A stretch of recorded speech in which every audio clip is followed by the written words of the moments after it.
Hi hello నమస్తే welcome to my channel భయ్య. ఈ ఛానల్ కొత్తగా చూస్తున్నట్లయితే ముందుగా సబ్స్క్రైబ్ చేసుకోండి. అలాగే నేను చెప్పే వీడియోని ఇస్తే మాత్రం అందరికీ షేర్ చేయండి భయ్య. అయితే ఈరోజు మన టాపిక్ వచ్చేసి మన సీతమ్మ వాకిట్లో సిరిమల్ల చెట్టు రీరిలీజ్ గురించి భయ్య. అయితే ముఖ్యంగా ఒక్కటి మాత్రం చెప్పగలను, ఈ సినిమా మళ్ళీ చూసేవాడు ప్రతి ఒక్కడు ఎర్రిపప్పు అనే చెప్పచ్చు. అది మ్యాటర్ ఏంటి అంటే, నిజానికి సీతమ్మ వాకిట్లో సిరిమల్ల చెట్టు అప్పట్లో వచ్చి ఇప్పటికి ఒక 10 ఏళ్ళ పైన అవుతుంది సినిమా వచ్చి. ఇప్పటికి కూడా పెద్దోడు చిన్నోడు అని వెంకటేష్ గారిని మన మహేష్ బాబు గారిని చెప్పుకుంటున్నారు భయ్య.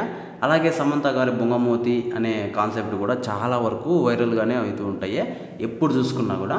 అయితే నేను ఎందుకు మళ్ళీ చూసేవాడు ఎర్రిపప్ప అంటున్నానంటే, నిజానికి సినిమాలో వాళ్ళు ఏ రకంగా చూపిస్తారంటే, పెద్దోని క్యారెక్టర్ చిన్నోని క్యారెక్టర్. పెద్దోని క్యారెక్టర్ వచ్చేసి ఇష్టం వచ్చినట్లు చూపిస్తారు.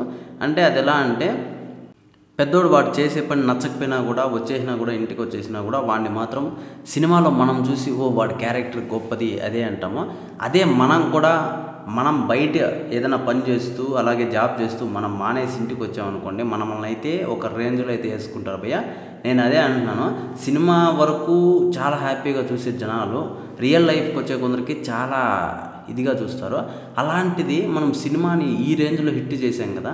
మరి నాకు వచ్చిన డౌట్ అదే భయ్య, ఇప్పుడు పెద్దోని క్యారెక్టర్ అంతలా మీకు నచ్చింది అంటే లైవ్లో జరిగే క్యారెక్టర్లు కూడా మీకు అంతే నచ్చాలి కదా. మరి ఎందుకు వాళ్ళు మాత్రం అంటే ఆడిపోసుకున్నట్టుగా మీరైతే చూడడం కానీ మాట్లాడడం కానీ ఎందుకు చేస్తున్నారు అని చెప్పేసి కూడా నేనైతే అనుకుంటున్నాను భయ్య. అందుకే నేను మళ్ళీ ఈ సినిమాని చూస్తాము అంటే మా ఫ్రెండ్స్ అంతా అన్నారు. నేనైతే ఒకటే చెప్పాను, మన క్యారెక్టర్లు మనకే చూపించారు వాళ్ళు. మన క్యారెక్టర్ చూపించినంత వరకు బాగానే ఉంది, కానీ ఆ క్యారెక్టర్లు మళ్ళీ మనం రియాలిటీలో చూసుకుంటే మనల్ని ఎర్రిపప్పల కన్నా హీనంగా చూస్తారు. కాబట్టి ఆ సినిమాకి ఎందుకులే అని చెప్పేసి నేనైతే అన్నా. అంటే మీరు సినిమా చూడొద్దని కాదు, కానీ ఉన్న ఫ్యాక్ట్ ఇది భయ్య. అలాగే చిన్నోని క్యారెక్టర్ ఉంటుంది, మహేష్ బాబు గారు ఆ క్యారెక్టర్లో అసలు జీవించాడని చెప్పచ్చు.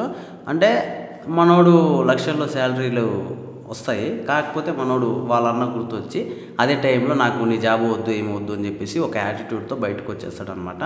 అలాగా మనం ఎవరైనా చేసామనుకోండి పెద్ద తోపుల్లాగా ఏడైతే చూస్తారో. కాబట్టి నేను ఏమంటున్నానంటే, రియాలిటీలో మనమైతే చూసుకున్నట్లయితే సీతమ్మ వాకిట్లో సిరిమల్ల చెట్టు రియాలిటీలో చూసుకుంటే మనంత వేస్ట్ గాళ్ళు ఎవ్వడు ఉండడు. అలాగే అది రీల్ కాబట్టి మనము ఇవంతా ఆలోచించకూడదు, కాబట్టి సినిమా అయితే చూసేయచ్చు, తప్పు లేదు.